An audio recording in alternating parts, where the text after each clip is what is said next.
dan rahmatnya, maka kita tidak akan merasakan lezatnya hidayah itu. Berapa banyak orang yang mencampakkan hidayah, menganggapnya sebuah beban dalam kehidupan, sehingga dia menjauh dari jalan-jalan kebaikan. Maka kita kembali harus bersyukur kepada Allah atas nikmat hidayah ini, lebih daripada syukur kita atas nikmat harta dan kesehatan yang diberikan. Allahumma salli wa sallim ala abdika wa rasulika Sayyidina wa maulana Muhammadin wa ala alihi wa ashabihi ajma'in.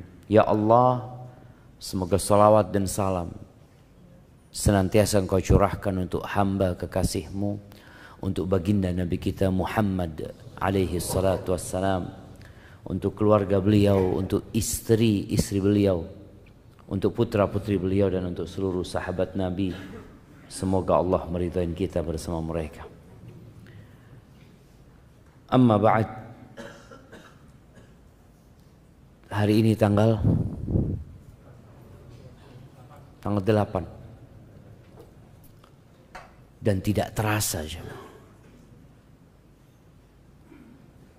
kita semakin mendekat ke hari kiamat, di mana di antara tanda-tandanya masa itu semakin pendek. Kesibukan kita dengan urusan dunia terkadang membuat kita lupa dengan umur kita. Sebagian kita lupa bahwa dia sudah tua, bahkan tidak mau dikatakan tua, dia maunya tetap muda. Waktu itu berjalan dan tidak bisa dihentikan. Bagaimana detik berubah menjadi menit, dan kita tidak bisa memberhentikan satu detik pun. Menit berubah menjadi jam, dan setiap hari kita melihat bagaimana jam itu terus berkejaran. Tahu-tahu gelap gulita. Sekarang kita masih gelap nih, bentar lagi terang, dan tahu-tahu gelap lagi, terang lagi, terus tahu-tahu berganti menjadi, Masya Allah, kok ada 2 gelasnya? Masya Allah. Nah, akhirnya menjadi bulan. Bulan berganti menjadi tahun. Dan kita berada di bulan Rajab. Bulan keberapa bulan Rajab itu?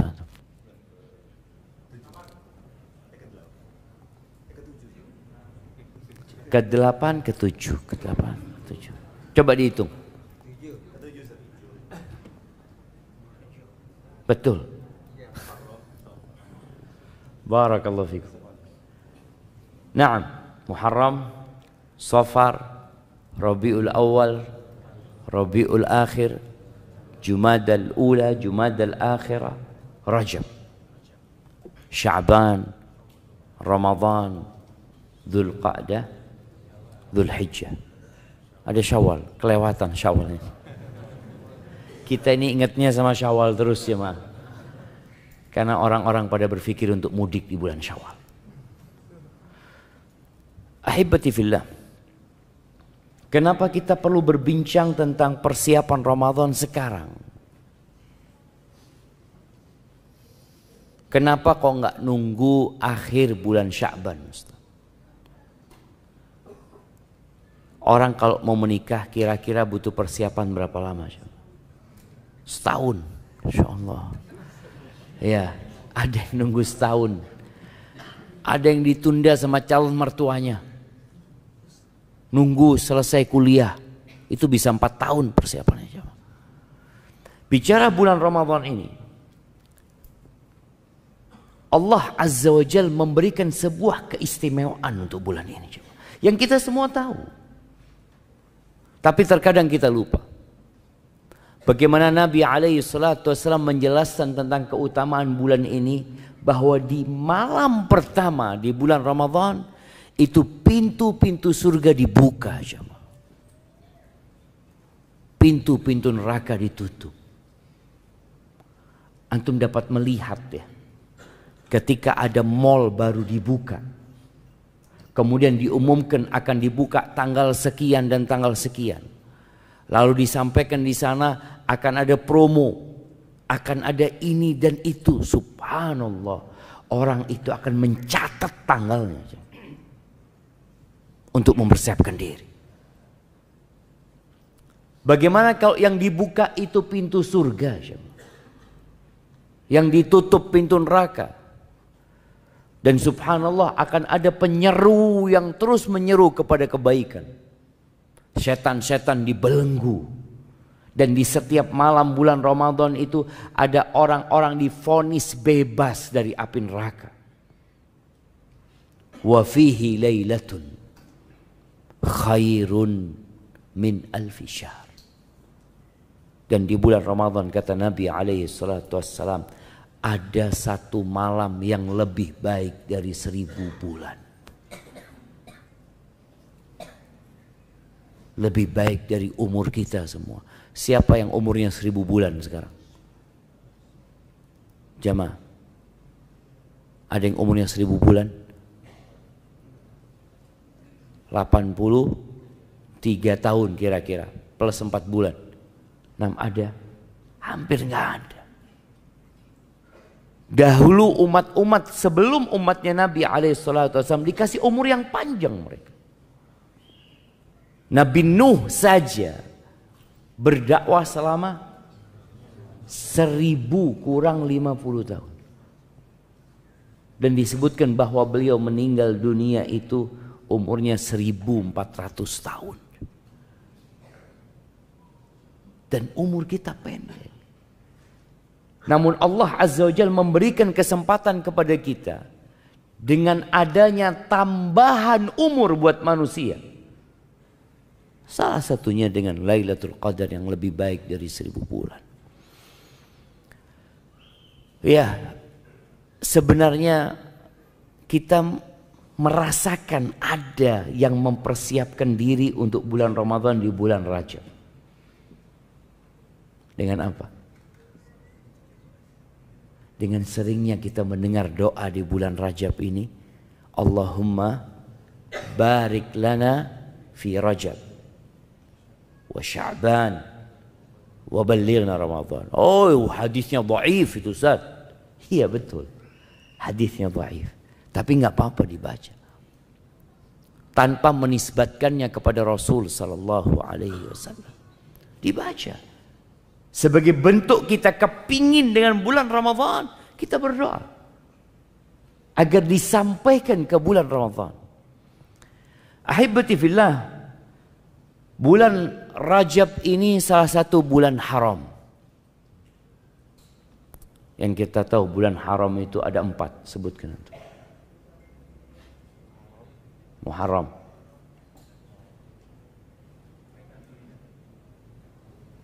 Rajab, iya, Muharram, Rajab, kurang 2.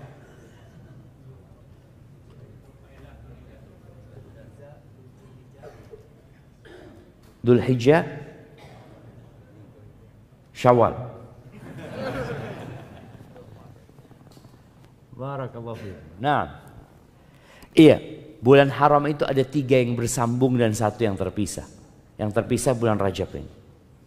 Yang bersambung itu bulan Dzulqa'dah, Dzulhijjah, Muharram. Itu bulan 11, 12 dan bulan 1. Yang Rajab ada di bulan ke-7. Allah Azza wa Jalla mengatakan inna iddatash syuhur 'indallahi 12 syahran. Di surat At-Taubah ayat 36. Allah mengatakan sesungguhnya hitungan bulan di sisi Allah itu 12 bulan. Pada hari penciptaan langit dan bumi. Bayangin, ini sudah ada ketentuan 12 bulan itu sejak penciptaan langit dan bumi, ada dalam ketetapan Allah Azza wa Jalla di Lauhul Mahfuz. Yauma khalaqas samawati wal arda minha arba'atun hurum. Di antaranya ada 4 bulan haram. Fala tadzlimu fihinna anfus. Dzalika ad-dinul qayyim. fala tadzlimu fihinna anfusakum. Itu agama yang lurus. Tapi sebagian umat Islam malah nggak peduli dengan bulan-bulan haram ini. Yang ada sekarang banyak kaum muslimin sedang sibuk memikirkan apa? Imlek kemarin. Kita lihat di banyak media, oke, Imlek itu punyanya siapa? Punyanya orang-orang Cina, orang-orang Konghucu mungkin. Ya sudah, biar mereka yang meramaikan hal itu. Sebelumnya ada tahun baru Masehi. Punya siapa? Punya orang-orang umat Kristiani. Biar mereka yang ribut. Kenapa kita harus disibukkan dengan kegiatan orang lain? Antum ketika melihat ada orang punya acara jemaah di pinggir jalan ya. Apakah kemudian semua orang turun di tempat itu? Duduk. Ada acara ya? Iya, saya mau ikut kata lu. Bapak siapa kata dia. Antum akan ditolak sama orang itu. Kenapa? Karena bukan acaranya antum. Tapi kenapa banyak umat Islam yang dengan acara orang lain sibuk dia jemaah? Ya, karena lupa dengan identitas dirinya. Bapak ini siapa? Umpamanya ada tulisan acara pertemuan perkumpulan orang-orang Padang mamanya. Kadang-kala mereka perantau itu kan bikin acara pertemuan gitu loh. Tahu-tahu antum mampir di sana. Antum akan ditanya, "Bapak orang mana?" "Orang Padang." "Bukan. Saya orang Jawa," kata dia. "Loh, maaf. Ini acaranya orang Padang, Bapak." Tapi sebagian kita nggak malu. Nggak malu. Kata Nabi SAW, "La tattabi'unna sanana man kana qablakum." Kalian benar-benar akan mengikuti ajaran-ajaran orang-orang sebelum kalian. Bayangkan, kalian itu orang sekarang mengikuti ajaran orang sebelum kalian. Dan mengikutinya secara persis. Shibran bi shibrin. Jadi sejengkal persis satu jengkal kita mengikutinya. Wa dhira'an bi dhira'in. Satu hasta juga kita mengikutinya. Hatta law dakhalu juhra rabbin. Kata Nabi SAW, kalau orang-orang itu masuk ke lubangnya dhab, salah satu jenis iguana padang pasir itu jemaah, kalian akan masuk. Maka hibati fillah mengingatkan kembali dengan bulan-bulan Islam yang sudah ditetapkan sama Allah, dan ini bukti identitas kita. Ana muslim. Bulan Rajab adalah salah satu bulan haram yang dimuliakan, yang memiliki keutamaan, yang berbuat dosa di dalamnya tidak sama dengan di waktu yang lainnya. Maka Allah katakan, "Fala tadzlimu fihinna anfusakum." Kalian jangan mendolimin diri kalian di bulan-bulan itu. Para ulama tafsir menyebutkan boleh jadi maknanya 12 bulan, tapi secara khusus 4 bulan haram ini. Di bulan itu orang-orang jahiliyah sebelum Islam itu memuliakan bulan-bulan haram. Kok bisa orang jahiliyah memuliakan Ustaz? Karena ketetapan ini sudah ada sejak kapan? Penciptaan langit dan bumi. Bukan sejak diutusnya Rasul sallallahu alaihi wasallam, bukan. Makanya orang jahiliyah nggak perang di bulan-bulan haram itu. Bagaimana sebagian umat Islam yang datang ke kota Madinah itu dari berbagai penjuru Jazirah Arab datangnya di bulan haram. Karena bangsa Arab kalau masuk bulan haram, ngelihat kafilah dagang nggak berani mereka merampok. Bahkan disebutkan melihat pembunuh bapaknya, mereka nggak berani balas dendam. Kenapa? Bulan haram. Kok sekarang kita yang sudah muslim malah lupa dengan keutamaan bulan haram ini. Baik, ahibati fillah. Para ulama terdahulu, para salafus saleh disebutkan bahwa 6 bulan sebelum Ramadan mereka itu sudah berdoa mengatakan, Allahumma ballighna Ramadan. Ya Allah, sampaikan kami ke bulan Ramadan. Kita doa enggak jemaah? Kita enggak tahu dengan bulan Islam. Kebanyakan kita masih ada yang bertanya, insya Allah kita puasa kapan ya Ustaz? Loh, kapan? Muslim. Ya Muslim Ustaz. Ya Ramadan puasanya umat Islam. Kok dia kadang-kala puasa bulan apa jemaah? April? Maret, April. Sejak kapan disyariatkan puasa di bulan Maret? Coba cari kitabnya. Baca buku-buku fikih. Ketika bicara rukun Islam, ada nggak pembahasan di situ puasa bagi umat Islam dimulai tanggal berapa Maret? Tanggal berapa? 21?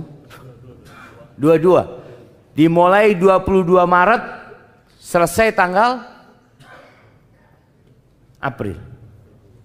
Nggak ada semua. Yang ada bulan Ramadan.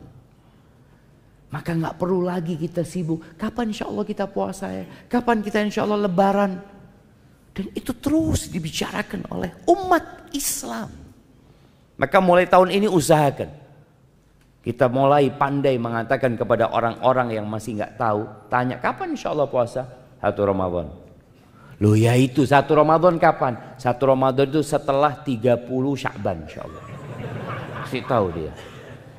Karena dia nggak tahu kapan yang namanya 1 Ramadan. Betul jemaah. Dia nggak tahu bahwasanya sebelum Ramadan itu namanya bulan Sya'ban. Kasih tahu dia. Dan insya Allah dengan cara seperti itu umat Islam semakin kenal. Ketika ulama terdahulu mereka mengatakan Allahumma ballighna Ramadan, ya Allah sampaikan kepada kami bulan Ramadan, karena bulan Ramadan itu ada di hati mereka. Bulan yang dipilih sama Allah dari 12 bulan itu untuk diwajibkan rukun Islam berpuasa di bulan itu. Gak bisa digantikan dengan bulan lain. Allah tetapkan hal itu.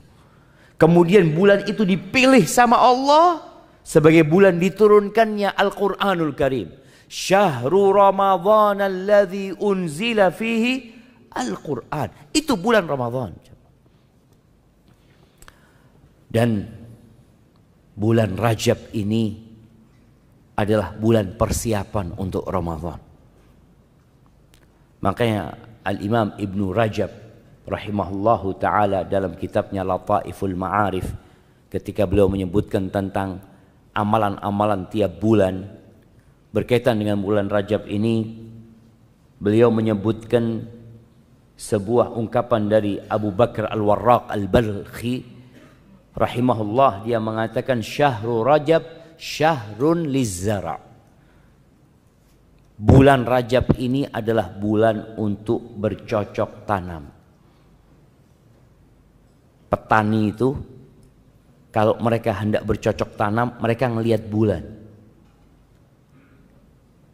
Kalau dia terlambat bercocok tanam, memilih waktunya nggak tepat, terkadang akan berdampak kepada hasil panen. Ketika awal mulai musim hujan, mereka mulai itu mempersiapkan diri. Mereka juga berpikir apa yang mau ditanam. Ini musimnya tanam apa?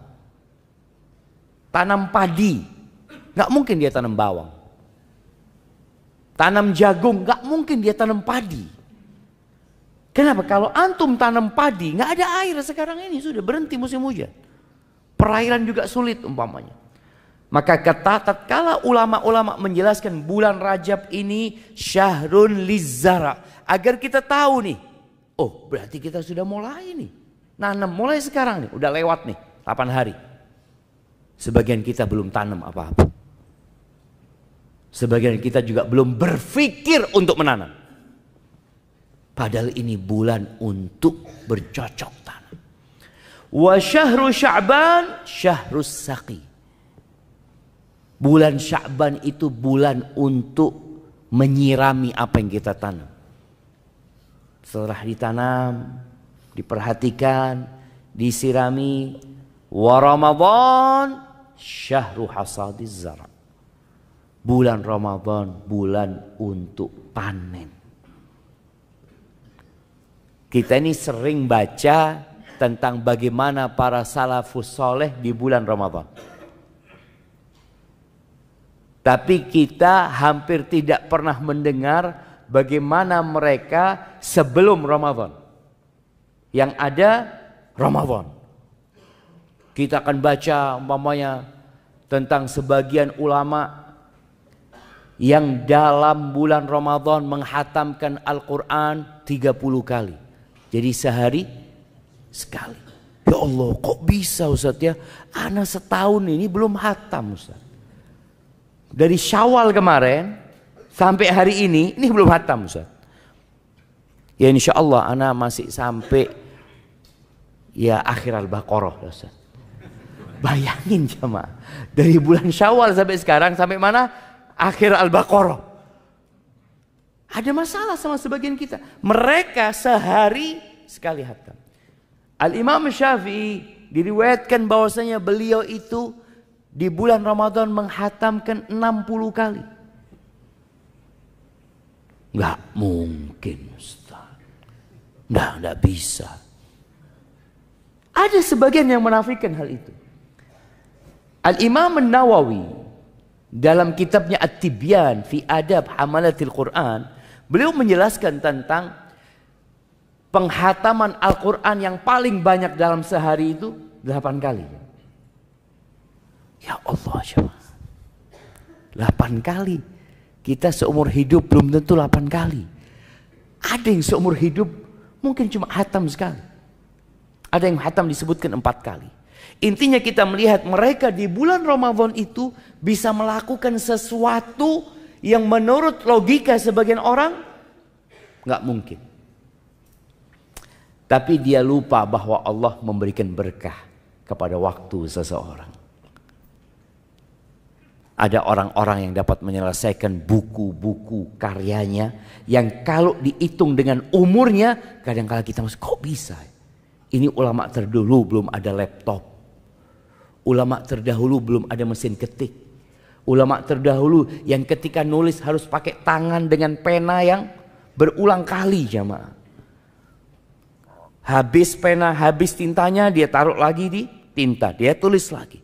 Tapi mereka dapat menghasilkan hasil karya yang sampai hari ini umat Islam menikmatinya.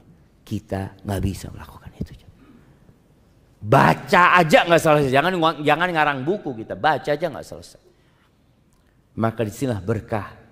Dan juga mereka menjelaskan adanya persiapan dan pelatihan yang dilakukan mereka sebelum bulan Ramadan.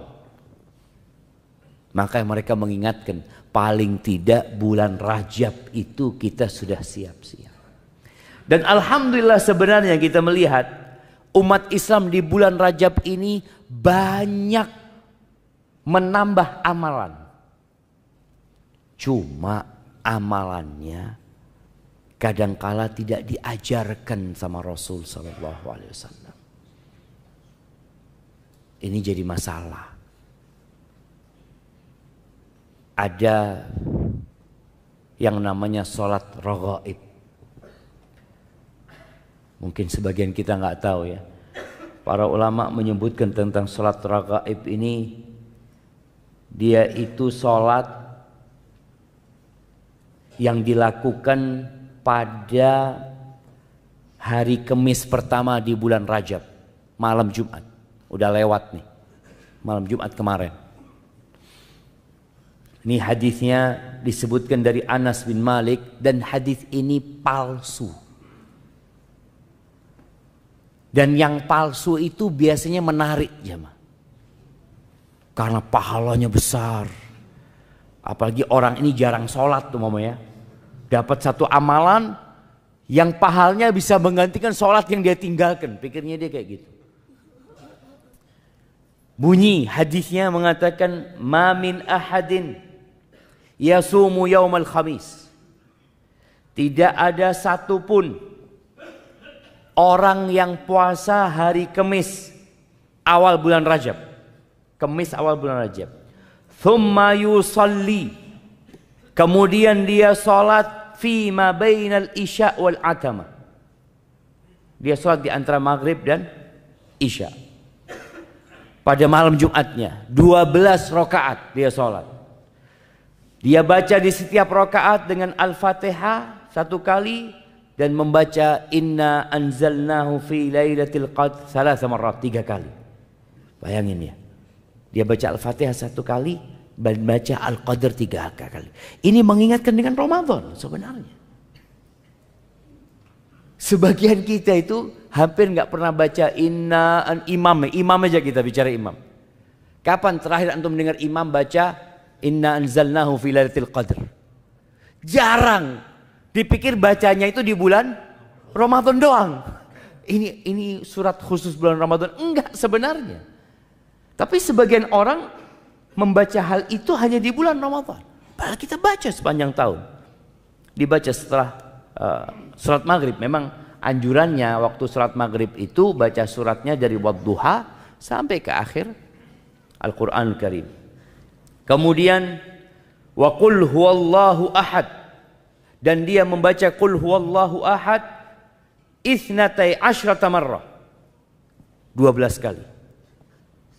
Jadi Al-Fatihah, kemudian baca Al-Qadr 3 kali, lalu baca qul huwallahu ahad 12 kali, yafsil baina kulli rak'atain bitaslimah. Setiap 2 rakaat dia salam. Fa idza faragha min salatihi shalla alayya 70. Ketika selesai salat, dia salawat kepada aku sebanyak 70 kali. Allahumma salli ala Muhammad, ya, sebanyak 70 kali. Fa yaqulu fi sujudihi 70 marrah. Di setiap sujudnya dia membaca sebanyak 70 kali subuhun quddusun rabbul malaikati war ruh. Berapa kali? 70 kali jemaah. Baca itu. Thumma yarfa' ra'sah. Kemudian dia bangkit dari sujudnya membaca Rabbighfir warham wa tajawaz amma ta'lam innaka antal azizul a'zam 70 kali. Orang itu kalau dapat sifat salat yang aneh, senang jemaah. Oh, ini sungguhan ini. Kalau yang biasa-biasa buat dia itu, ya biasa, semua orang bisa. Ini khusus. Thumma yas'alullah ta'ala hajatahu fa innaha tuqda. Kemudian dia minta hajatnya dikabulkan sama Allah Azza wa Jalla. Kemudian disebutkan sabda Nabi sallallahu alaihi wasallam lagi, "Walladzi nafsi biyadihi ma min 'abdin wala amatin shalla hadhihi shalah illa ghufira lahu jami' dhunubihi." Tidak ada seorang hamba laki-laki atau wanita yang melakukan salat ini, namanya salat raghaib ini jemaah, melainkan Allah ampuni semua dosa-dosanya. Walau kanat mithla zabadil bahr, walaupun sebanyak buih di lautan, wa adadir ramal, sebanyak pasir di muka bumi ini, wa waznil jibal, walaupun dosanya seberat gunung-gunung yang ada di muka bumi ini, wa waraqil asyjar, sejumlah daun-daunan di pohon, wa yashfa yaumal qiyamah, dan dia pada hari kiamat akan memberikan syafaat fi 700 ahli baitihi, memberikan syafaat kepada 700 keluarganya yang sudah ditetapkan divonis masuk neraka. Siapa yang nggak mau jemaah? Aduh Ustaz, bismillah Ustaz. Telat Ustaz ya. Telat sudah jemaah. Ini hari Kamis kemarin. Kita harus nunggu setahun lagi. Cuma yang jadi masalah hadisnya ini maudhu'. Al-Imam An-Nawawi yang madhabnya Syafi'i, yang diikutin di Indonesia seharusnya jemaah. Beliau ditanya tentang salat raghaib ini. Apa kata beliau? Ditanya, sunnah ini salat, sunnah, fadilah atau bid'ah? Apa kata beliau rahimahullah? Hiya bid'at qabihah munkarah. Dia adalah perbuatan bid'ah yang buruk, yang mungkar, asyaddal inkar, mustamila ala munkarat, yang isinya banyak kemungkaran. Fayata'ayyan tarkuha, harus ditinggalkan. Wal i'rad anha, berpaling dari salat ini. Wa inkaruha ala fa'iliha, dan orang yang melakukan itu harus diingkari, nggak boleh dibiarkan. Wala yughtar bi kathratil fa'ilina laha. Jangan tertipu dengan banyaknya orang yang mengamalkan hal itu. Di berbagai negeri beliau mengatakan, wala bi kauniha madhkura fi qutil qulub. Jangan pula terpedaya karena disebutkan dalam kitab Qutil Qulub, kata beliau, atau di kitab Ihya Ulumuddin, atau buku-buku yang lainnya. Karena memang nggak ada itu seperti itu. Hadisnya palsu, panjang beliau menjelaskan hal itu. Mungkin sebagian orang tadi mempersiapkan diri untuk Ramadan dengan membersihkan diri dari dosa. Bayangin jemaah, kalau antum sholat itu aja 12 rakaat, mungkin sebagian mengatakan, panjang juga, capek. Ya enggak lah, mudah sekali, dilakukan setahun sekali, tapi antum dapat pahala apa? Diampuni dosanya dengan sejumlah, diampuni dosanya dengan sejumlah buih di lautan, sejumlah pasir yang ada di muka bumi, seberat gunung-gunung, sebanyak daun yang berjatuh, dan antum akan bisa memberikan syafaat kepada 700 keluarga antum. Jemaah, santai jemaah, berhenti, tidak usah sholat. Kapan? Nanti Ustaz, tahun depan anak sholat lagi. Astagfirullahaladzim. Itulah jemaah, amalan-amalan yang tidak diajarkan Nabi SAW akan berdampak buruk kepada seseorang. Dia akan meremehkan dosa. Maka semoga kita tahu bulan Rajab ini memang bulan untuk bercocok tanam, tapi bercocok tanam yang sesuai dengan sunnah Nabi SAW. Karena syarat diterimanya amalan itu dua. Yang pertama, ikhlas. Yang kedua, sesuai dengan sunnah. Kita nih yang udah kenal sunnah lebih sering menitik beratkan kepada sesuai dengan sunnah. Kita lupa dengan syarat yang pertama, yaitu ikhlas lillahi ta'ala. Wallah jamaah, kalau kita puasa sesuai sunnah, umroh sesuai sunnah, haji sesuai sunnah, sodakoh sesuai sunnah, baca Al-Quran sesuai sunnah, tapi kita tidak ikhlas lillahi ta'ala, nggak ada gunanya. Kita perlu sering-sering bermuhasabah tentang kenapa ana melakukan perbuatan ini. Kenapa? Hari ini kita datang kajian pagi-pagi, hari Senin, waktunya orang kerja. Antum ngantuk, sebagian anak lihat dia berusaha untuk melawan kantuknya. Ketika kita tidak ikhlas lillahi ta'ala, wallahi yang ada neraka bukan hanya tidak diterima jamaah, tapi Allah azab dengan neraka.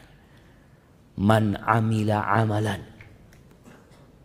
kata Allah dalam sebuah hadis qudsi, asyraka fihi ma'i ghairi taraktuhu wa syirka. Barang siapa yang beramal sebuah amalan yang dia menyisipkan selain aku dalam amalan itu, dalam niatnya, aku tinggalkan dia dengan yang aku disekutukan olehnya. Taib, ahibati fillah, perlunya persiapan ini sebagai bentuk kita serius, kita sungguh-sungguh. Perbedaan orang munafik dengan orang beriman, tatkala ada sebuah momentum. Kalau di masa Nabi SAW itu, ya ada panggilan jihad fi sabilillah, ada ajakan untuk berperang, yang waktunya itu kadangkala ya insidentil, tidak ditetapkan. Kita mau berangkat bulan ini, enggak dikatakan ya kita berangkat, umpamanya tanggal sekian, hari ini. Orang-orang munafik itu jamaah selalu saja punya alasan. Dia datang kepada Rasulullah SAW, ya Rasulullah, ana nggak bisa ikut perang, ana punya acara ini, ana punya ini, punya itu, mohon maaf mereka. Terus seperti itu.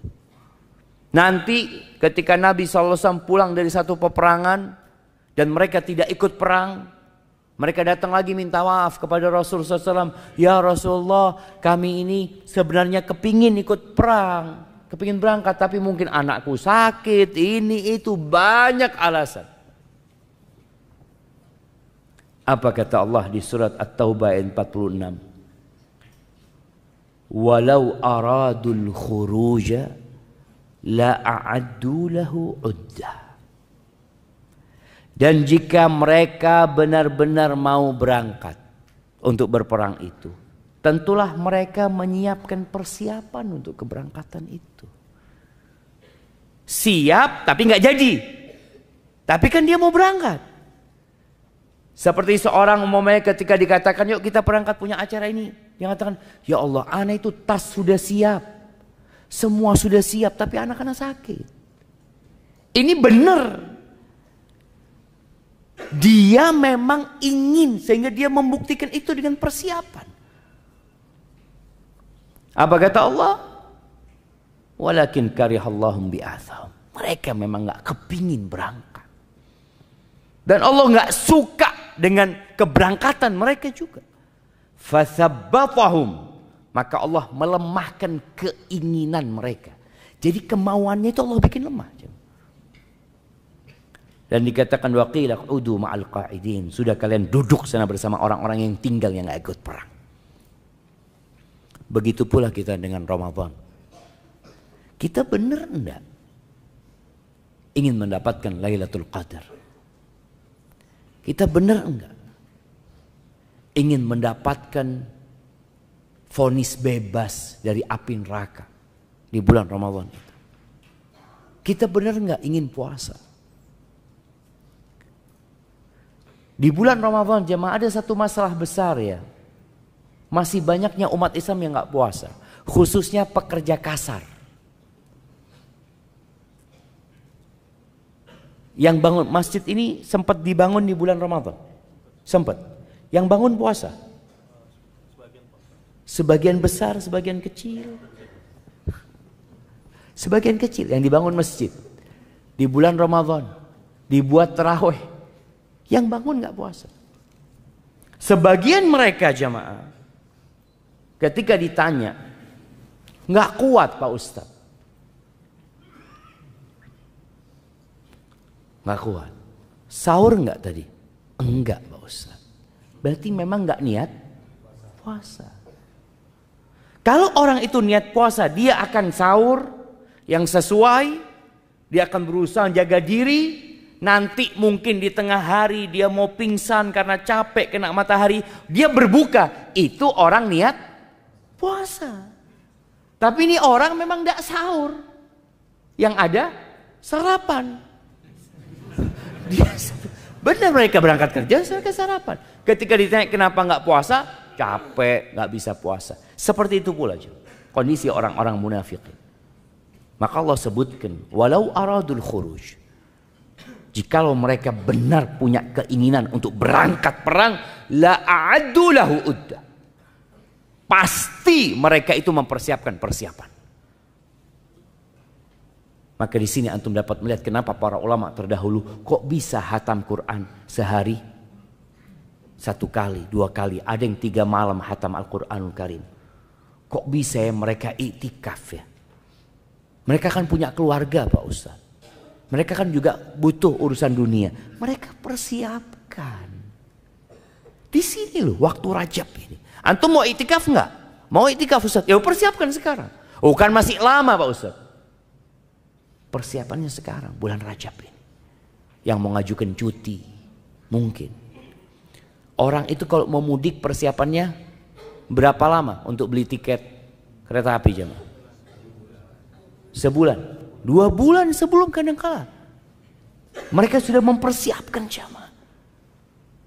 Bahkan setahun sebelumnya mereka persiapan buat mudik. Dari sisi dia menabung ya. Karena dia anak mau pulang. Loh buktinya mau pulang anak nabung gitu. Karena anak mau pulang anak harus beli tiket pesawat buat 4 anak Ustaz seperti itu. Maka dia mempersiapkan hal itu. Ahibati fillah, persiapan yang paling utama adalah ya namanya bercocok tanam. Persiapannya adalah membersihkan tanah itu. tanah yang hendak kita tanamin ini dibersihkan dahulu. Mungkinkah antum menanam jagung sedangkan ilalang masih tumbuh tinggi? Nggak mungkin. Bisa Ustadz, bisa. Tapi hasilnya jelek. Mungkinkah antum tanam padi pada saat sawah itu masih banyak ilalang dan belum dibajak, jamaah? Nggak mungkin, jamaah. Artinya orang aja berpikir seperti itu. Bagaimana kalau yang akan ditanamin ini, tanah itu namanya al-qalbu. Qalb.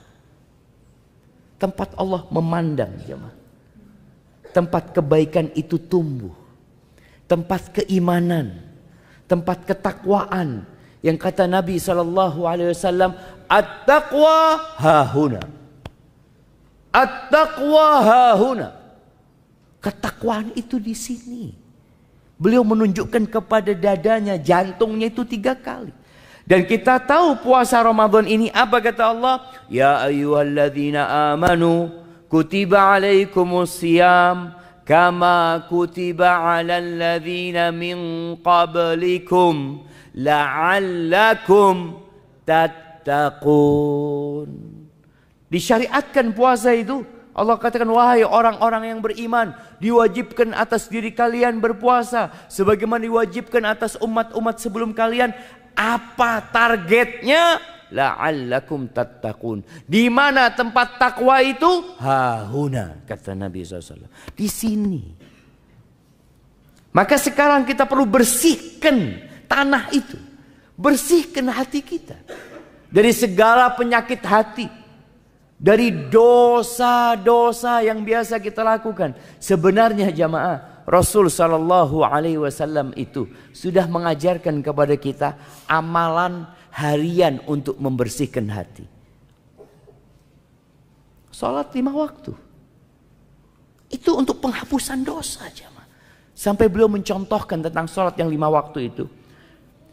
Menurut kalian gimana kalau orang itu punya rumah, di depan rumahnya itu ada sungai. Dan dia mandi 5 kali di sungai itu jemaah. Bersih enggak jemaah? Bersih. Hal baqiya min daranihi syai'. Kata Nabi SAW, apakah ada yang tersisa? Apa ya? Daron itu kalau bahasa Jawanya bolot. Apa bahasa? Apa? Daki. Kadang-kala kalau kita kulit kita diginiin, ada kayak lumpurnya, jemaah. Bismillah.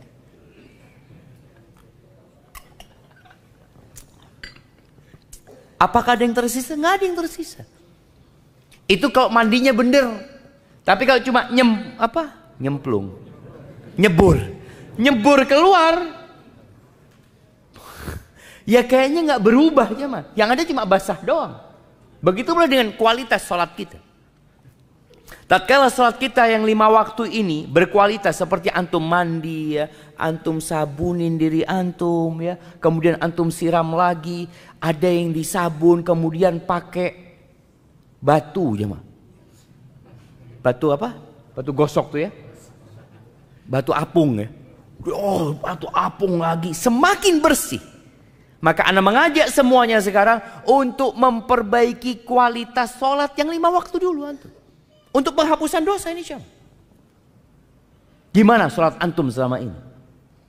Kita masih sering sholat jamaah masuk ke tempat sholat dalam kondisi pikiran kita masih di mana-mana. Nah, imam tadi rakaat pertama baca apa? Yang tanya jamaah. Sebagian kita baca apa? Tadi anak amin, yang jelas tadi itu amin. Iya. Dan jelas ikut amin dia betul. Setelah itu wallahu a'lam. Maka coba kita pelajari lagi bagaimana sholat. Bacaan sholat kita yang mungkin selama ini hanya satu model. Yang membuat kita terjebak dalam rutinitas sehingga tidak lagi merasakan.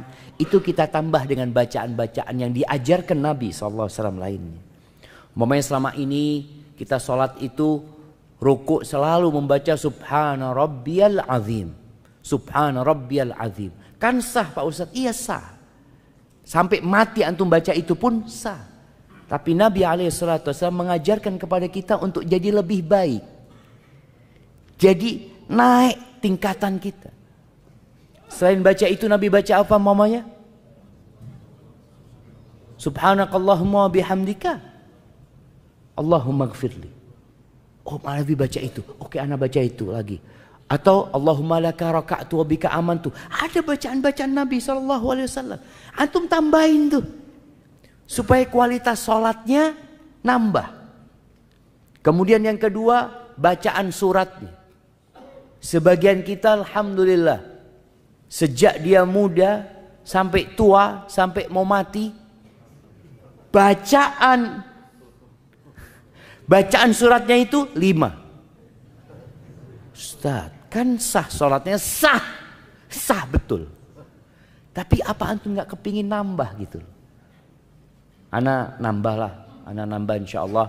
Tahun ini ana mau nambah Alhaakumut Takatsur. Sudah nambah 1 surat. Nambah tapi jemaah. Makanya kalau antum tiap tahun nambah 1 surat. Umur antum 50 tahun. Insya Allah antum hafal 50 surat. Yang umur 40 tahun anggap sudah. Yang dari umur 1 sampai 10 tahun itu nggak dihitung sudah jemaah. Karena dia sudah punya hafalan yang pendek-pendek itu. Yang dia hafal ketika dia masih kecil. Dia punya 40 surat. Sudah hatam juz amma plus 3 surat.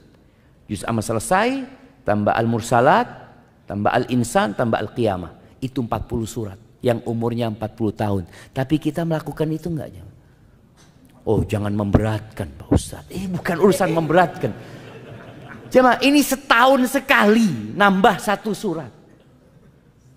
Tapi kadang-kadang kita nggak punya. Keinginan aja nggak punya. Tadi kita sebutkan bagaimana Allah menegur orang-orang munafikin. Walau aradul khuruj. Kalau mereka punya keinginan untuk berangkat. Buktinya apa? Persiapan. Kalau kita punya keinginan tiap tahun menambah 1 surat, buktinya apa? Ana lakukan. Ana lakukan. Tiap hari ana dengerin Ustaz. Insya Allah jamaah 1 bulan antum tiap hari dengarkan Alhaakumut Takatsur, hafal. Insya Allah. Nggak sulit. Itu umpamanya. Bacaan, tadi bacaan ruku, bacaan Qur'annya diperbaikin. Kemudian bacaan sujudnya. Kita berusaha untuk menjaga kualitas sholat ini. Karena ini termasuk bentuk kita membersihkan hati kita dari dosa-dosa itu. Kemudian memperbaharui taubat. Nabi SAW tiap hari jemaah, beliau beristighfar. Membaca Rabbil firli wa tub alayya innaka antat tawwabur rahim 100 kali. Ini selain yang kita baca selesai sholat ya. Ini beliau di luar itu. Yang dalam beberapa riwayat disebutkan membacanya itu selesai sholat duha. Rabbil firli wa tub alayya innaka antat tawwabur rahim. Ustaz, itu kan buat orang yang banyak dosanya Ustaz. Ana ini baru pulang umroh Ustaz. Oh, Masya Allah. Jadi sebagian orang ini jamaah, dia merasa ana masih bersih. Nabi SAW jamaah, beliau benar-benar mengajarkan kepada kita agar kita tidak sok suci. Dengan cara apa? Nih orang yang paling suci, orang yang dijaga dari semua dosa, maksum Nabi kita SAW. Bahkan Allah mengatakan, qad ghafarallahu laka ma taqaddama min dzambika wa ma ta'akhkhar. Itu sudah diampuni dosa yang lalu dan yang akan datang. Nabi SAW, Nabi beristighfar 100 kali. Sekali duduk. Maka mulai saat ini usahakan tiap hari antum punya waktu duduk beristighfar 100 kali. Dihitung. Dihitung. Pakai tangannya itu lebih mulia. Tapi yang nggak biasa ngitung mungkin bisa pakai tasbih umpamanya. Tapi tasbih ini jangan sampai kelihatan orang. Karena ada orang yang habis pakai tasbih langsung di gelang. Iya Ustaz kan nggak apa-apa. Iya nggak apa-apa. Tapi kadangkala jadi ria. Kelihatan. Ada yang lebih parah lagi kadangkala antum habis tasbih langsung dikalungkan. Nggak dikalungkan di situ, digantung di mobilnya. Insyaallah. Supaya kelihatan ini orang ahli tasbih. Ustaz suudzon, Ustaz. Ya, jangan suudzon makanya. Enggak, jangan suudzon. Husnudzon gimana? Mungkin buat hiasan, Ustaz. Ah, itu husnudzon. Iya, mungkin buat hiasan, bukan dia mau nunjukkan dia ahli tasbih. Tapi ingat, hitung jangan, hitung.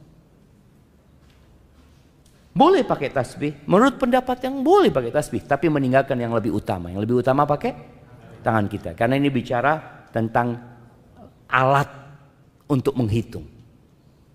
Ada yang emak-emak sekarang subhanallah ya, pakai yang apa? Yang digital, cincin ya. Ana sampai ngelihat itu dihiasin seperti permata, ini itu. Ya Allah, buat apa? Ini alat untuk ngitung. Bukan alat untuk gaya. Tapi akhirnya berubah jadi untuk bergaya. Ingat, bukan. Hanya sekedar alat untuk menghitung. Kalaupun antum mau menghitung banyak orang umpamanya, antum bisa menghitung dimasukkan ke kantongnya. Dihitung. Rabbi ighfirli wa tub alayya innaka antat tawwabur rahim. Loh, kan kelihatan mulutnya Ustaz pakai masker. Betul, Anda lihat masker ini juga bisa menjadi alat menyembunyikan zikir kita aja mah. Antum pokoknya kalau mau zikir pakai masker. Sampai orang ketahuan, oh ini lagi berzikir ini. Padahal orang udah nggak pakai masker semuanya, dia sendirian pakai masker. Tapi intinya kita berusaha untuk menyembunyikan hal itu. Usahakan jemaah setiap hari, mulai hari ini antum sudah. Camkan ana mau seperti Nabi SAW, sekali duduk 100 kali istighfar. Dan antum merasakan bagaimana hati itu jadi bersih. Karena Nabi SAW menyebutkan, idza adznaba atau innal abda idza akhta'a khati'atan. Seorang hamba apabila melakukan perbuatan dosa, nukitat fi qalbihi nukta sauda. Akan ada nokta hitam. Itu seperti ilalang tadi yang ada di tanah. Akan ada nokta itu. Fa in huwa naza'a wastaghfara wa taba suqila qalbuh. Kalau dia meninggalkan dosa itu, dia beristighfar dan dia bertobat, maka hatinya dicemerlangkan, bersih. Jadi antum mau nanam apa saja siap. Wa in ada zida fiha. Kalau dia kembali berbuat dosa, bukan bertobat tapi nambah dosanya, maka akan ditambah nokta hitam itu hatta ta'luwa ala qalbi, sampai menutupin yang namanya jantung. Maka itu mungkin yang dapat kita lakukan di hari-hari ini. Selain menambah amalan-amalan lain jamaah, yang jelas bulan Rajab ini hindarin perbuatan dosa dan tambah amal-amal yang biasa Nabi ajarkan kepada kita untuk diamalkan. Puasanya Senin Kemis seperti yang Nabi SAW ajarkan. Puasa tengah bulan tanggal 13, 14, 15. Atau ya Allah Ustaz, ana ini sulit berpuasa, antum puasa 1 hari di bulan Rajab ini. 1 hari. Yang nggak pernah puasa sunnah, bulan Rajab puasa 1 hari. Karena Nabi SAW ketika ada seorang sahabat tanya sama Nabi SAW tentang puasa, Nabi mengatakan kepadanya, sum yauman fi kulli syahr. Sallallahu alaihi wasallam, puasa paling tidak 1 hari dalam sebulan. Maka antum puasa bulan Rajab. Nanti bulan Sya'ban lain lagi. Bulan Sya'ban itu bulan diangkatnya amalan dan Nabi SAW memperbanyak puasa di bulan Sya'ban. Kemudian bacaan Qur'annya mulai antum baca. Kenapa? Karena bulan Ramadan itu syahrul Qur'an. Kalau antum punya cita-cita menghatamkan Al-Quran di bulan Ramadan, maka di bulan ini pun antum sudah mulai membiasakan diri. Contohnya, setiap habis sholat wajib, ana mau baca 1 halaman. Sudah baca 1 halaman. Dan usahakan bacanya sama artinya. Sehingga nggak ada pertanyaan di bulan Ramadan. Ana sering ditanya di bulan Ramadan, Ustadz, lebih afdol mana Ustadz? Baca Quran sama artinya atau menghatamkan Al-Quran tanpa artinya? Ini orang-orang yang memang jarang baca Quran. Muncul pertanyaan itu. Tapi kalau dia sudah tiap hari baca Quran dengan artinya, insya Allah nggak muncul pertanyaan itu. Karena dia sudah terbiasa dengan membaca dengan artinya. Jadi petunjuk dalam Al-Quran itu didapat dengan kita membaca artinya. Pahala insya Allah didapat dengan kita membaca huruf-hurufnya. Ahibati fillah. Kemudian bicara tadi membersihkan hati jamaah. Bersihkan hati dari segala penyakit juga jamaah. Quran ini termasuk yang membersihkan hati. Dan banyak penyakit hati ini diantaranya hasad, iri, dengki. Ada di antara kita yang masih menyimpan dendam sama saudaranya, sama kerabatnya. Tolong diselesaikan di bulan ini. Karena bulan Sya'ban bulan diangkatnya amalan jamaah. Yang punya ya mungkin tidak bertegur sapa dengan saudaranya. Mulai saat ini antum datang minta maaf sama dia. Dengan itu semoga Allah ya membersihkan hati kita dan kita benar-benar siap untuk masuk ke bulan Ramadan. Allahumma barik lana fi Rajab wa Sya'ban wa ballighna Ramadan. Baik, itu mungkin dapat Anda sampaikan. Ini ada beberapa pertanyaan yang masuk. Bismillah.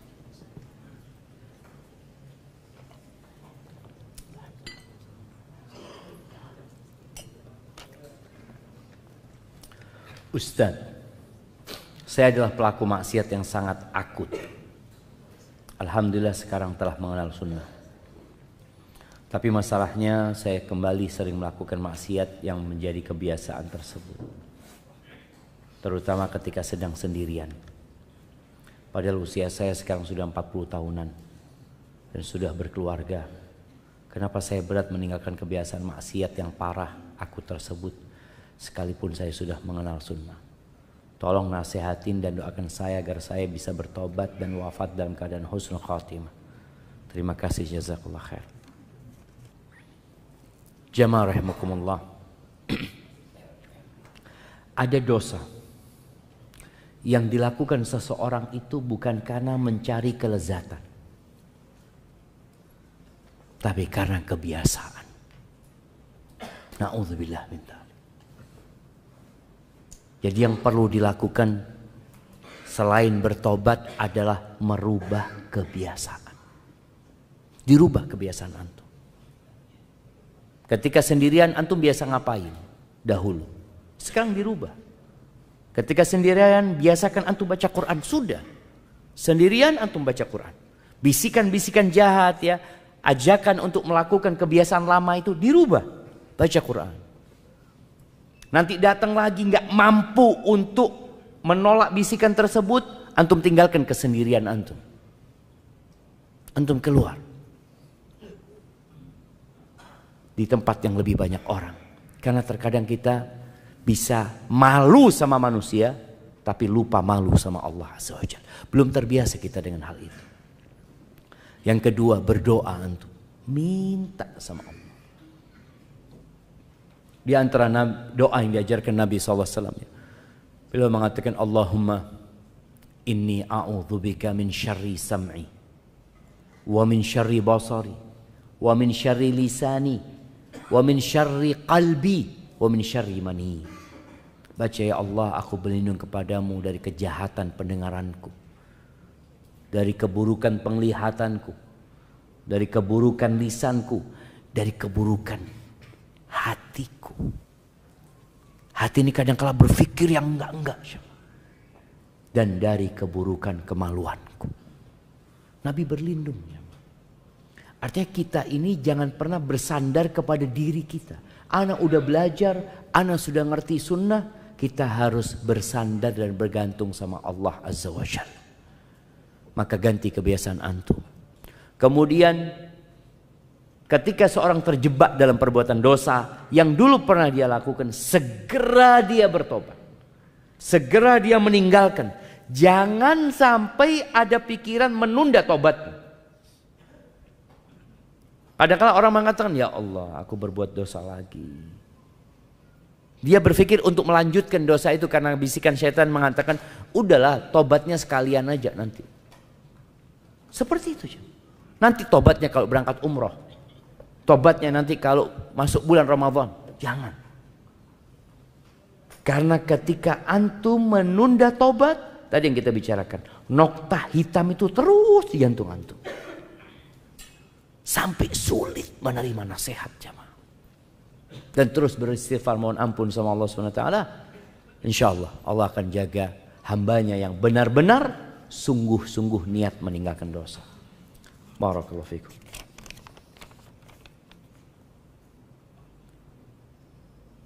Suami saya berencana iktikaf tahun ini. Namun tidak ana izinkan. Masya Allah. Karena takut sendirian di rumah. Apakah anak istri yang durhaka Ustaz karena menghalangi suami berbuat kebaikan? Jazakallah khairan. Yang pertama, suami juga perlu memperhatikan kondisi istri. Kalau dia bersama istrinya tinggal di pinggiran hutan yang banyak binatang buas, ya jangan iktikaf antum. Atau iktikaf bersama istri. Tapi kalau istri tinggal di tempat yang nyaman, yang aman, yang suaminya keluar kota nggak ada masalah, yang suaminya bekerja nggak ada masalah, tapi mau iktikaf jangan, itu bermasalah istrinya. Maka kalau dikatakan apakah ini istri durhaka, tadi tergantung kondisimu. Kalau memang letak perumahanmu di tempat yang berbahaya, kalau nggak ada suami di malam hari, maka suami harus tahu diri. Karena dia punya kewajiban untuk menjaga istrinya. Jangan sampai istrinya nanti ya mau datang perampok atau datang pencuri ini dan itu. Tapi kalau tempatnya aman, insya Allah nggak ada masalah. Istri juga nggak berhak karena sudah dipilihkan sama suaminya tinggal di perumahan yang aman, yang tentram, dan sudah dicukupin semua kebutuhan. Jangan sampai suami mengatakan ana mau iktikaf. Nah, loh gimana urusan makan kita? Wallahu alam. Ana nggak tahu. Anti cari sendiri nggak boleh. Karena suami punya kewajiban memberikan nafkah kepada istrinya. Kalau memang mau iktikaf tadi udah disiapin makanannya, semua kebutuhan istri sudah disiapkan semuanya. Insya Allah boleh dia iktikaf. Hadza wallahu alam bissawab. Tapi ini Masya Allah jemaah, ketika persiapannya dari sekarang itu bagus. Dia sudah mulai mencatat gitu. Atau boleh jadi tadi kalau ternyata tempat istrinya ini berat Ustaz. Artinya memang perumahannya nggak baik, ya dia carikan tempat yang baik, umpamanya kos-kosan yang dekat dengan masjidnya, nggak terlalu jauh dari masjid ya. Istri juga bisa tiap hari. Istrinya mungkin nggak iktikaf, tapi istrinya bisa ketemu suaminya tiap hari sholat tarawehnya di masjid yang sama umpamanya. Dan ketika iktikaf jamaah, antum nggak harus cari masjid yang ada kajiannya. Karena iktikaf itu sejatinya antum berdiam diri di masjid untuk beribadah kepada Allah Azza wa Jalla. Rasul SAW ketika iktikaf ya udah beliau iktikaf di tempat beliau. Jadi tujuannya antum fokus beribadah kepada Allah Azza wa Jalla. Kalau dapat masjid yang ada kajiannya alhamdulillah, nggak dapat sudah. Nggak perlu keluar kota juga ya. Oh di tempatnya Ustadz Fulan, tempatnya Ustadz Fulan. Enggak. Masjid depan kampung antum, iktikaf di sana. Masjid kampung, iya bismillah iktikaf di situ. Assalamualaikum, izin bertanya Ustadz, mengkodok puasa Ramadan sampai kapan? Sampai lunas. Loh iya cuma sampai kapan mengkodok puasa Ramadan? Ya, sampai lunas. Artinya kalau ternyata sampai bulan Sya'ban belum lunas, antum masih punya utang. Dan Allah kasih waktu mengqadha itu jemaah sampai datang waktu yang selanjutnya. Artinya kita dikasih waktu sampai bulan Sya'ban. Karena nanti masuk Ramadan sudah ada kewajiban yang baru. Maka tolong disegerakan mengqadhanya, jangan sampai lewat Ramadan. Tapi kalau kemudian sampai lewat Ramadan belum bayar utang, tetap itu terhitung utang, harus diqadha gitu. Dan juga harus beristighfar mohon ampun sama Allah SWT. Ustadz, untuk ibu hamil dan menyusui, jika niat puasa tapi qadarullah harus dibatalkan karena kondisi tertentu, apa masih mendapatkan pahala ya Ustadz? Cuma niat saja itu sudah ditulis pahala. Bagaimana kalau dia niat kemudian sudah puasa lalu dibatalkan karena kondisi? Dapat pahala itu jemaah. Dia tetap akan mendapatkan pahala. Dan kita ini jemaah bermuamalah dengan Allah yang tahu dengan isi hati kita. Maka kita jangan sampai sibuk dengan penglihatan manusia, lupa dengan pengawasan Allah kepada kita. Makanya niat seorang mukmin itu bisa jadi lebih besar daripada amalannya. Abdullah bin Mubarak mengatakan, kam min amalin saghirin tukatsiruhun niyah, wa kam min amalin kabirin tusaghiruhun niyah. Berapa banyak amalan yang kecil tapi jadi besar gara-gara niatnya. Dan berapa banyak amalan yang besar jadi remeh gara-gara niatnya. Maka tolong peduli banget dengan hati kita ini.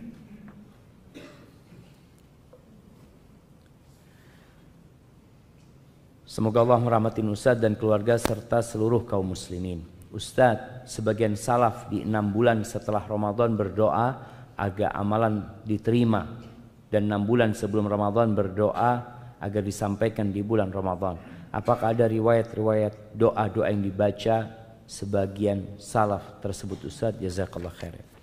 Wallahu a'lam bishawab ya. Kalau riwayat tentang nas doanya, teks doanya nggak pernah ana lihat ya. Ana nggak pernah mendapatkannya. Mungkin ada di buku-buku para ulama. Tapi yang jelas berdoa minta diterima itu seperti doanya Nabi Ibrahim.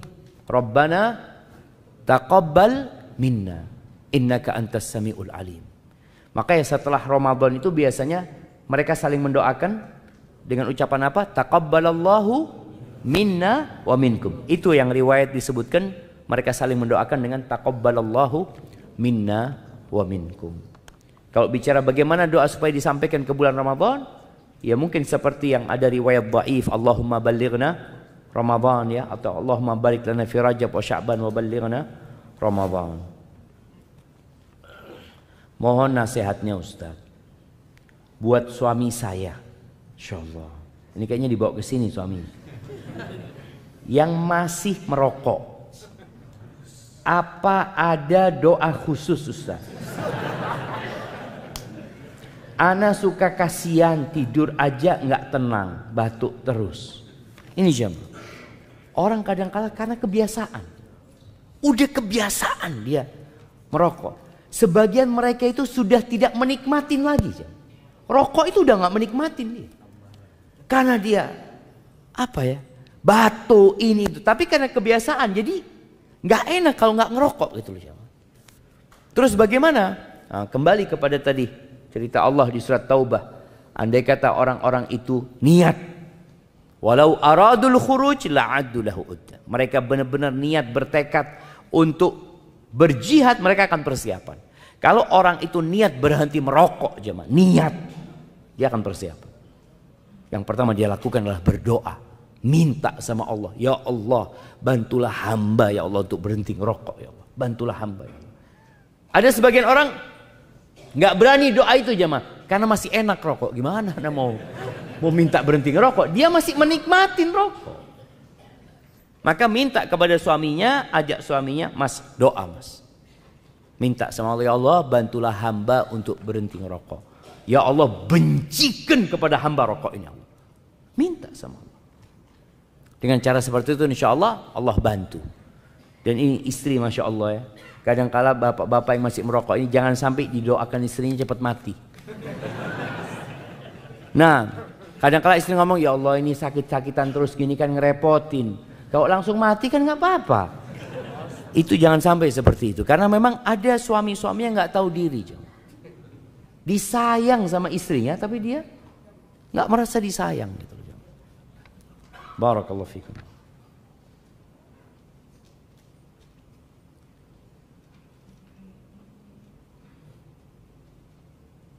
Afwan Ustaz, mohon nasihatnya.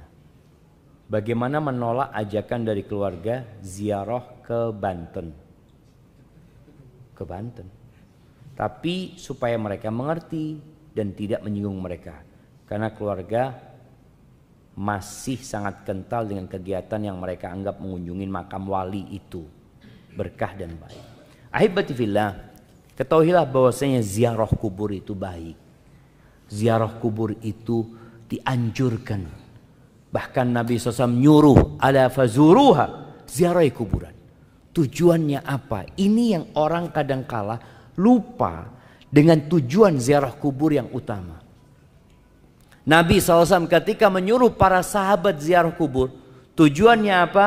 Fa innaha tudzakirul akhirah. Ziarah kubur itu mengingatkan kepada akhirat. Ziarah kubur itu melembutkan hati. Itu tujuannya. Bukan ngalap berkah ketika ziarah kubur. Sebagian orang itu ziarah kubur tujuannya dunia, bukan akhirat. Tujuannya ziarah kubur supaya lancar rezekinya, usahanya ya lebih bagus, lebih ramai. Ada yang seperti itu jamaah. Maka silahkan ziarah kubur. Dan jangan merepotkan diri ziarah kubur ke tempat yang jauh. Karena sejatinya kuburan yang di dekat rumah kita itu juga dianjurkan untuk diziarahin. Maka Al-Imam Nawawi menyebutkan bahwasanya diperbolehkan kita itu ziarah kuburannya orang kafir. Tujuannya apa? Ingat mati. Bukan mendoakan orang kafir, bukan. Tujuannya kita datang ziarah ini loh. Orang terkaya di Indonesia. Oh ini ya, mati. Gitu. Allah. Jadi tujuannya itu supaya ingat mati, ingat sama akhirat jemaah. Bukan ingat sama dunia. Adapun mendoakan yang meninggal dunia itu nggak harus ziarah kubur. Di sini di masjid antum bisa doakan orang tua antum. Bisa doakan ulama-ulama yang meninggal dunia. Di sini antum doakan mereka. Ketika antum berangkat umroh di tempat-tempat mustajab, antum doakan orang-orang yang berjasa, yang mereka banyak berbuat baik kepada antum umpamanya. Itu di waktu-waktu yang mustajab. Tidak harus dengan ziarah kuburnya. Kalau memang kita pas ziarah kubur ya kita doakan. Tapi tujuan utamanya adalah tudzakiru al-akhirah, mengingatkan akhirat. Jadi kalau tadi dikatakan bagaimana ketika keluarga ngajak ziarah, ayo ziarah ya. Ini ada kuburan di sebelah sini. Nggak harus kuburan yang jauh, jamaah. Ajak bismillah. Kita lihat di sana, kita doakan mereka yang meninggal, ucapan salam kepada mereka supaya ingat akhirat. Masya Allah jemaah, urgen. Pertanyaan terakhir jemaah. Assalamualaikum Ustaz. Semoga Ustaz dan keluarga senantiasa dalam lindungan Allah Subhanahu wa taala. Afan Ustaz, ana bertanya di luar materi. Ana mempunyai seorang istri yang ngefans dengan artis Korea. Mendengarkan musik, kasar kepada suami. Loh, ana pikir yang nonton Korea itu jadi lembut ya. Katanya lembut-lembut mereka, gimana nggak tahu ya. Kasar kepada suami dari perkataan maupun tindakan. Melalaikan sholat, mengakhiri sholat, bahkan pernah sampai meninggalkan, itu pun bukan sesekali. Tidak ingin mempunyai anak. Sedangkan anak menikah hampir 3 tahun. Dan tidak membantu anak berbakti kepada orang tua. Apa yang harus anak lakukan Ustaz? Antum bungkus saja.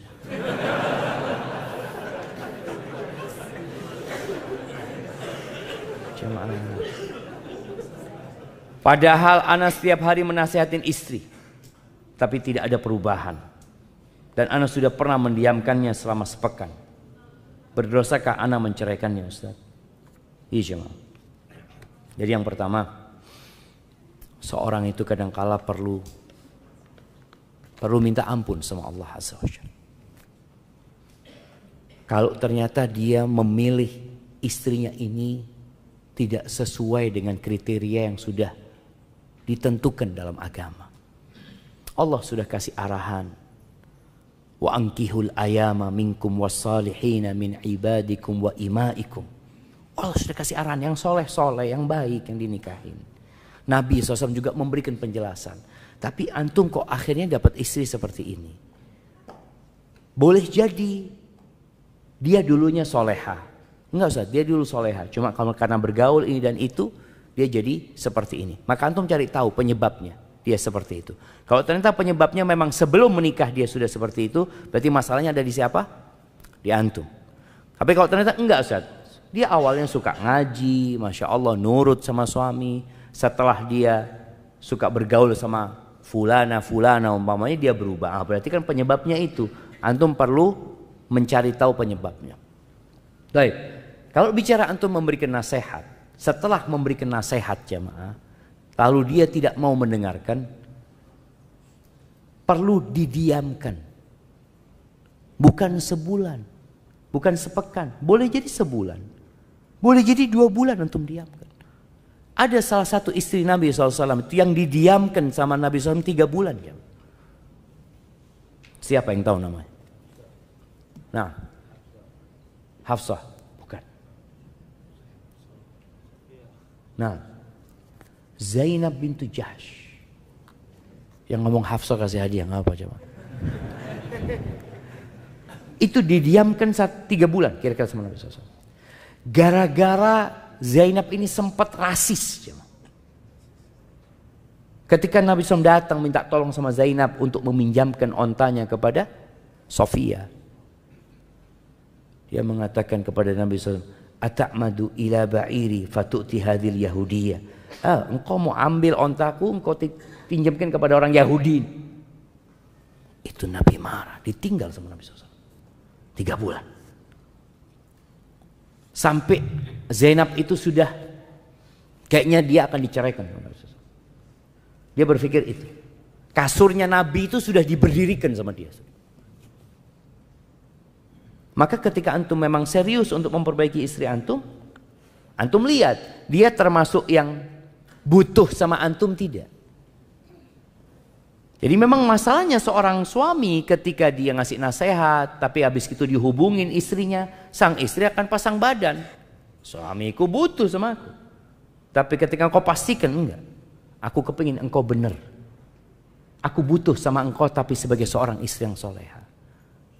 Tapi kalau ternyata dia nggak berubah, kalau dikatakan apakah antum berdosa kalau menceraikan? Enggak, ini sebuah kemuliaan buat antum. Dan boleh jadi dengan antum menceraikan dia, semoga dia dapat suami yang bisa memperbaiki dia. Kalau ternyata antum tidak bisa memperbaiki, dan semoga antum dapat ganti yang lebih baik. Dan termasuk lama jemaah ini pengaruh media sekarang ya. Perempuan nggak mau punya anak ya. Korea itu kayak gitu. Sekarang Korsel, mana lagi? Jepang ya, Cina sendiri. Padahal nggak mau punya anak mereka cuma.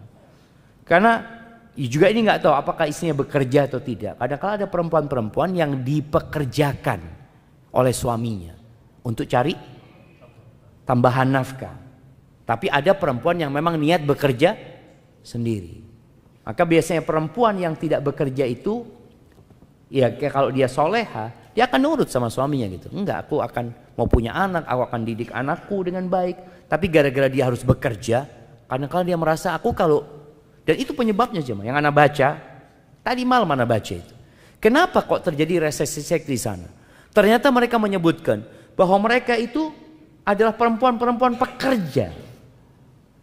Yang dia kalau hamil, dia baru dapat cuti melahirkan saja. Cuti hamil itu nggak ada buat dia. Coba perempuan itu kalau dikasih cuti hamil selama 9 bulan, cuti lahiran 3 bulan, cuti nyusui 2 tahun, insya Allah pada mau punya anak mereka jamaah. Setiap cuti dikasih gaji bulanan, nggak apa-apa gitu kan. Cuma ini kan mereka dipekerjakan terus dipekerjakan, maka mereka malas mau punya anak. Alhamdulillah syariat Islam ini memberikan sebuah kemuliaan dan penghormatan buat para wanita yang memberikan nafkah siapa? Laki-lakinya, suaminya yang memberikan nafkah. Hadza wallahu a'lam bissawab. Itu yang dapat Anda sampaikan, kurang lebihnya mohon maaf. Semoga Allah menyampaikan kita ke bulan Ramadan. Allahumma ballighna Ramadan. Subhanakallahumma bihamdika asyhadu an la ilaha illa anta astaghfiruka wa atubu ilaik. Assalamualaikum warahmatullahi wabarakatuh.